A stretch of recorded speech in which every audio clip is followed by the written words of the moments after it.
So ayun nga no, napapagod na ako mamatay. Kaya naisipan kong gumawa ng raid farm dito sa Mizocrop SMP. At magbibigay sa akin ng maraming totem at emerald para ma-trade ko. Kasi nung nakaraan gumawa ako ng trading hall. Ayan, share ko lang. Kaya ayun, tara samahan niyo ako. Una, kukuha muna tayo ng mga materials na kailangan natin. Una, kukuha tayo ng bamboo panghato sa'yo ni mama mo. Mag-craft tayo ng pangkalbo ng halaman ni mama mo.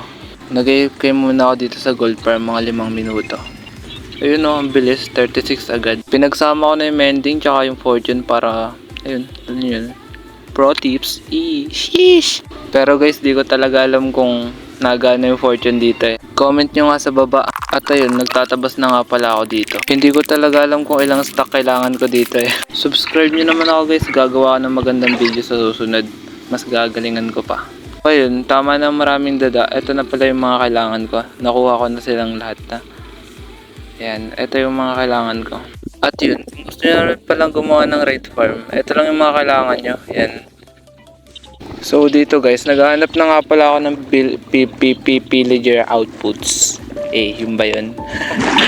Di ko alam tawag eh. Pillager outputs. Kung ano-ano sinasabi ko, villager outputs. Ay, potek. Ano ba talaga? Basta yun na yun. Yun, kakadada ko nga pala dito. May nakita na ako. Ito yung hinahanap natin kanina pa. Yeah. Alright. At yun, papatayin ko muna yung mga bantay dito kasi istorbo itong mga to eh. Tapos lagyan lang natin ng torch dito. Andito na nga pala tayo sa taas. At syempre kailangan lang natin maglagay ng damo. Palit ako damo. Break it down yo. Seryoso na tayo guys. Ayun. Maglalagay tayo ng mga 6 blocks dito para dito natin tutorturein yung mga pillager mamaya. Yung totoo nun, hindi ko talaga alam pangalan nito eh. Leaves ba to? Leave. Basta yun na yun. At pagkatapos naman nun, kailangan natin maglagay ng block mga 5 block ng taas. At ayun, nandito na nga pala tayo sa taas. Maglagay lang tayo ng 3 block dito pansamantala. Tapos expand lang natin unti. Tapos maglagay tayo dito ng bed. Tas kahit anong role ng villager. Trabaho, ganun. Trabaho kasi napakatamad mo. At ayun, lagyan lang natin ng cover para mamaya. Kasi dito natin lalagay yung villager natin. Para di mamatay. At kapag tapos na, maglagay lang tayo ng 7 block dito. Ganun din sa kabilang side, maglalagay rin tayo ng 7 block. Tapos straight lang. Tapos ayun, pag-connectin lang natin yung block na nilagay natin. Para dito mag-spawn lahat ng villager. Kung kailan pa talaga, naubusan pa ako ng block. Dalawang piraso na lang yun. Bababa na naman ako. So ayun nga no, kakatapos ko lang kumuha. Dinamihan ko na para sure.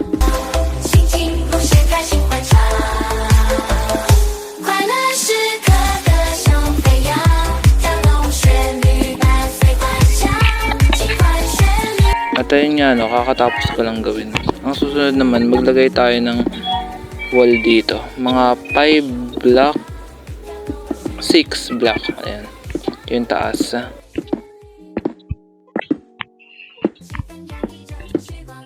At yun, pagkatapos maglagay lang tayo ng ganito para hindi mag-spawn yung mga villager dito mamaya kapag nag-start na yung raid. At yun, habang naglalagay nga pala ako ng tubig dito, nagtataka na ako bakit ganito. Ano to? Swimming pool. Hindi na nadulas. Hindi ko alam yung mali. Kaya yun, hinahanap ko talaga. Sinecheck ko kung bakit ganun. Iba yung flow ng tubig. May mali pala ako nagawa. Umay. Yung mali ko pala kanina, naglagay ako ng 3 tubig dito sa gilid. Alam yun, para unlimited. Kaya yun, lagyan ko lahat ng wood. Hindi ko alam sound effect. At ayun nga no, nagana na siya, okay na.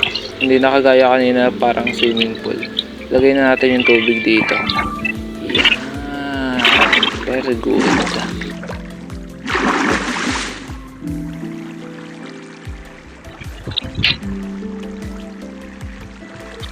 Tapos na pala ako sa ginagawa kanina, kaya dito na tayo sa baba. Maglalagay lang tayo ng chest dito. Tapos hopper. At ayun, kung nagtataka pala ako kung bakit ako nandito. Siyempre, naantay ko lumaki yung villager. Ha. At ayun, mag-AFK lang ako dito saglit ha. Para hanggang sa lumaki. Yeah. At ayun nga guys, no. Grabe. Namatay nga pala yung villager na pinalaki ko kanina. Kaya gumawa ako ng ganito. Alam niyo yung tipong nandito ka na. Narating na yung ano. Napunta mo na dito yung villager. Tapos pinatay lang nila. Ang sakit boy. Grabe naman. Grabe naman sila sa akin. Ayun. Gumagawa nga pala ako dito kasi para hindi ako mahirapan. Medyo mahirap kasi alam niya, villager yan boy. Nagigigil talaga ako eh. At ang malala pa doon no, kanina, oh my, hindi ako naka-record kaya hindi ko makapapakita sa inyo. Gusto ko na umaya kanina eh. Gusto ko na yung video, nakakainis. Pero tuloy lang. So ayun, test drive. Tingnan natin kung gagana. Wee! At ayun no, di ako dumiretso sa heaven no, na nalaglag. Gumawa nga pala ako ng ganito no, para mamaya pwede ako mag-AFK. So ayun, nandito na nga pala ako sa pinakamadaling part ng paggawa ng raid farm. Ang hulaan nyo. Siyempre, ang dali ng villager. Kotek na yan. Hindi, joke lang guys. Madali lang talaga magdala ng villager dun sa raid farm. Oh, promise. Hindi ka magsasisi. Ilang minuto lang naman yun gugugulin nyo sa pagdadala. Ganun. Tapos, ingatan nyo na lang sila na hindi mamatay. Gaya sa akin. So, ayun. Tama ng dots. And, have a good time. Uy, iniwan ako. Oh my. At ayun, nakarating na nga pala siya. At ayun, kailangan ko na lang pala siya ilagay sa boat. Bye, have a great time. At ayun, inayos ko na nga pala kasi inalisan niya ako kanina sa mga ugali boy. So ayun, hindi ko pala muna yung villager dun kasi kailangan ko ng diamonds kasi para gumawa ng sword. Wala akong sword eh. Kailangan ko ng looting kasi mas maganda yung looting sa raid farm kasi mas marami nabibigay sa'yo. Ayun. Samahan nyo. Kailangan ko lang pala ng mga 3 diamonds, 2. Kasi yun na naman kailangan ko, siguro mabilis lang to.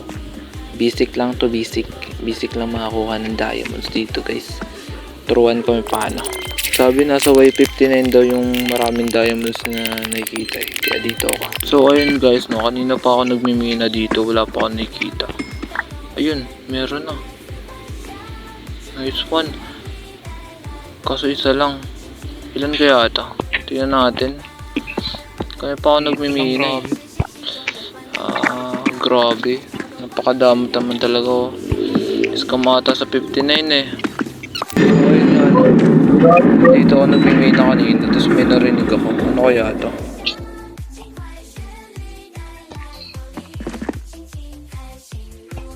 Tuloy ang laban. Oh. Creepy boy. At ayun nga no, sobrang tapang ko. Bumalik na lang ako. Kasi nga ang creepy. Kasi naglalaro ko dito. Low na ata yun. Madaling araw. Oh yes. Grabe. Kunin na natin. Isa lang yun. Okay. Grabe, isang matang. Sama ng ugali. At ayun, ginawa ko na palang sword yung nakuha kong diamonds kanina. Kumuha na rin pala ako ng mga book na mga kailangan ko dito. Ayan, pak.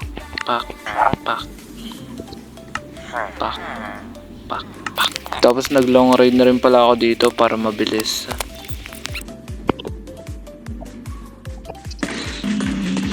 At ayun, pinagsama-sama ko na pala lahat ng init na kailangan para mas mura ganun.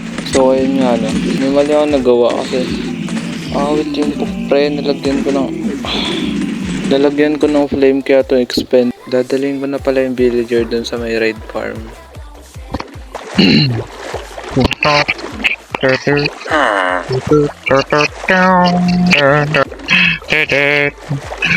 Kung subukan, masisira ang buhay mo.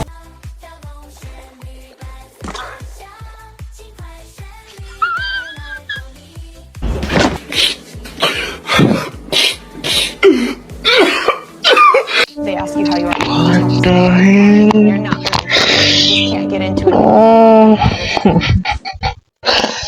What are you doing, bro?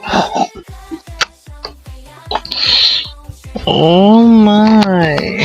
So ayun nga no, pangalawang beses na ako namatay ng villager. Napakasakit. Oh my. So yun, iningatan ko na talaga tong villager na to na madala ko talaga ng hindi na mamatay.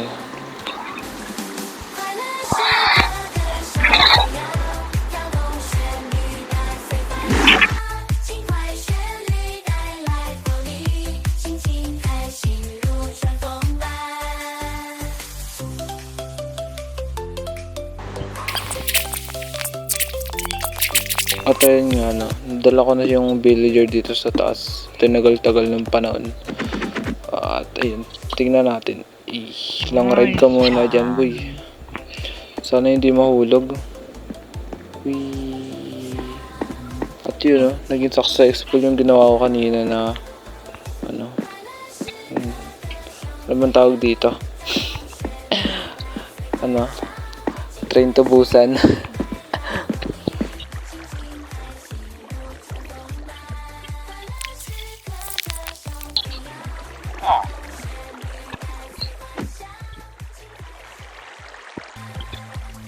Okay na pala yung raid farm na tinesting ko na siya. Nagana naman. Tsaka try natin mag-AFK dito kung gaano karami makukuha natin mamaya. Nagtataka talaga ako kanina pa kasi ang tagal ng raid. Tapos yun, pagbaba ako, nandito pala sila sa may chest. Kasi may mali ang nagawa.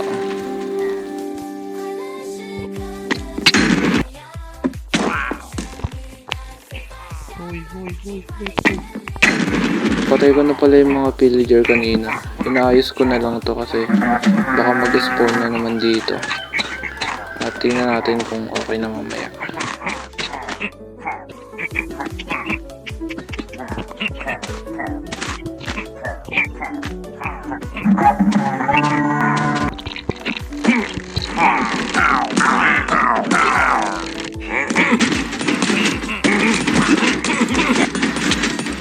At ayun, nakaisang panalo na pala tayo sa raid. At mag-AFK ako dito mamaya para makita kung gaano karami yung mabibili sa akin ng raid farm na ginawa ko. At ayun nga no, sobrang dami na nakuha ko. Tignan nyo ba naman, saglit lang ako nag-AFK dito. Tapos yun lang agad nakuha ko. Yun. Salamat nga pala sa panonood at see you next video. Bye bye!